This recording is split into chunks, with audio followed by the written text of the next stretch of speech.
Assalamualaikum warahmatullahi wabarakatuh.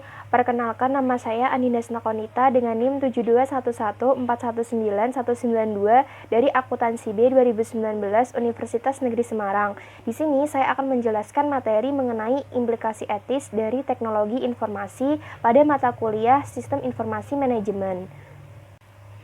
Implikasi etis dari teknologi informasi sehubungan dengan berbagai kejadian akhir-akhir ini yang melibatkan perusahaan dan para eksekutif dan tidak memenuhi tanggung jawab etis mereka.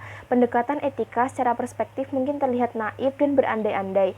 Sebenarnya bukan demikian. Disadari bahwa beberapa orang akan menyalahgunakan sistem informasi. Namun, penggambaran bagaimana komputer seharusnya diterapkan secara etis akan tetap dilanjutkan. Tujuannya adalah untuk menyadarkan bahwa pelaku bisnis pada umumnya dan spesialis informasi pada khususnya memiliki tanggung jawab tertentu dalam bertugas di dalam batasan etis, moral, dan hukum. Moral, etika, dan hukum. Dalam kehidupan sehari-hari, kita diarahkan oleh banyak pengaruh. Sebagai warga negara yang memiliki tanggung jawab sosial, kita ingin melakukan hal yang secara moral benar, berlaku etis, dan mematuhi hukum. Moral adalah tradisi kepercayaan mengenai perilaku yang benar dan yang salah. Etika adalah sekumpulan kepercayaan, standar, atau teladan yang mengarahkan, yang merasuk ke dalam seseorang atau masyarakat.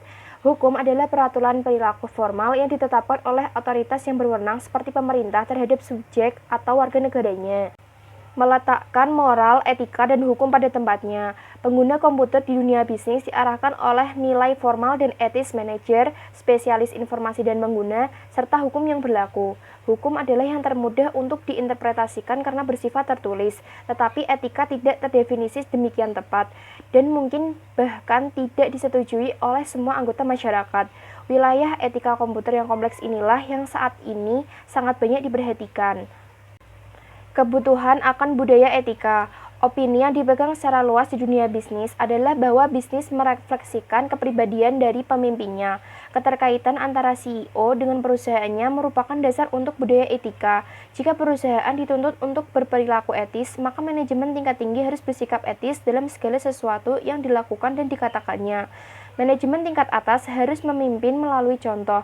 Perilaku ini disebut dengan budaya etika.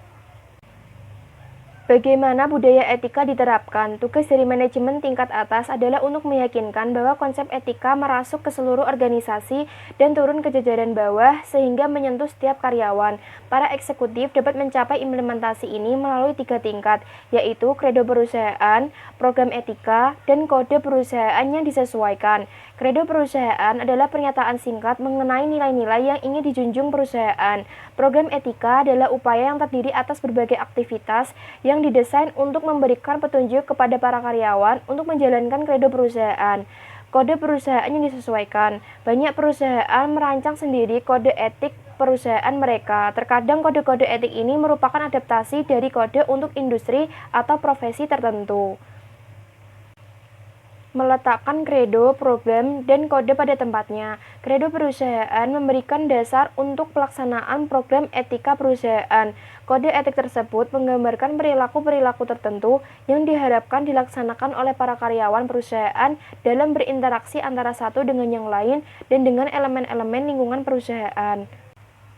Kemudian, alasan dibalik etika komputer. James Moore mendefinisikan etika komputer sebagai analisis sifat dan dampak sosial teknologi komputer, serta perumusan dan justifikasi dari kebijakan-kebijakan yang terkait untuk penggunaan teknologi tersebut secara etis. Dengan demikian, etika komputer terdiri atas 2 aktivitas utama. Orang di perusahaan yang merupakan pilihan yang logis untuk menerapkan program etika ini adalah CIO. Seorang CIO harus menyadari dampak penggunaan komputer terhadap masyarakat dan merumuskan kebijakan yang menjaga agar teknologi tersebut digunakan di seluruh perusahaan secara etis. Satu hal amatlah penting, yaitu CIO tidak menanggung tanggung jawab manajerial untuk penggunaan komputer secara etis sendirian. Eksekutif-eksekutif lain juga harus memberikan kontribusi. Selain para manajer, keseluruhan karyawan bertanggung jawab untuk tindakan mereka yang berkaitan dengan komputer. Selanjutnya, alasan pentingnya etika komputer. James Moore mengidentifikasikan 3 alasan utama dibalik minat masyarakat yang tinggi akan etika komputer. 1. Kelenturan secara logis. Kelenturan secara logis sebagai kemampuan untuk memprogram komputer untuk melakukan hampir apa saja yang ingin kita lakukan. Yang kedua, faktor transformasi. Alasan atas etika komputer yang ini didasarkan pada fakta bahwa komputer dapat mengubah cara kita mengerjakan sesuatu dengan drastis. Yang ketiga, faktor ketidaktampakan. Alasan ketiga untuk minat masyarakat atas etika komputer adalah karena masyarakat memandang bahwa komputer sebagai kotak hitam. Seluruh operasi internal komputer tersebut tersembunyi dari penglihatan. Ketidaktampakan operasi internal ini memberikan kesempatan terjadinya nilai-nilai pemrograman yang tidak tampak, perhitungan rumit yang tidak tampak, dan penyalahgunaan yang tidak tampak. Kemudian, audit informasi. Saat menyusun etika penggunaan komputer, satu kelompok dapat memegang peranan yang amat penting. Mereka adalah para auditor internal. Perusahaan dengan semua ukuran mengandalkan auditor eksternal dari luar organisasi untuk memverifikasi keakuratan catatan akuntansi. Perusahaan-perusahaan yang lebih besar memiliki staf tersendiri yang berfungsi sebagai auditor internal yang melaksanakan analisis yang sama seperti auditor eksternal, namun memiliki tanggung jawab yang lebih luas.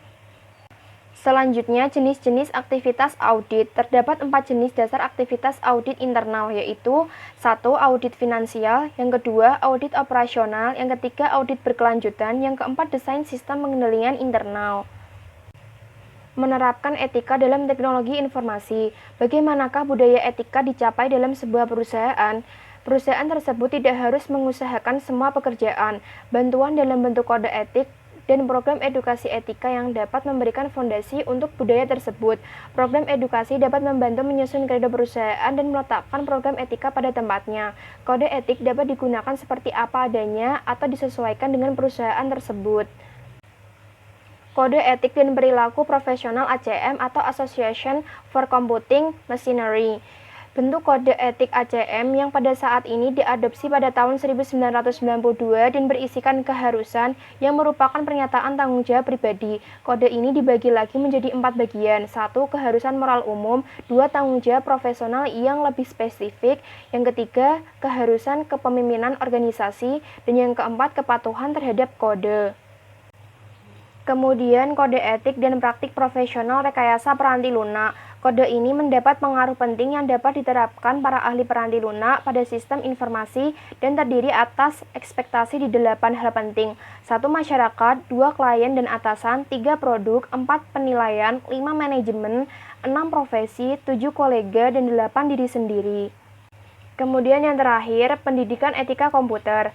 Program edukasi formal dalam etika komputer tersedia dari beragam sumber, yaitu 1. Mata kuliah di perguruan tinggi, 2. Program profesional, 3. Program edukasi swasta.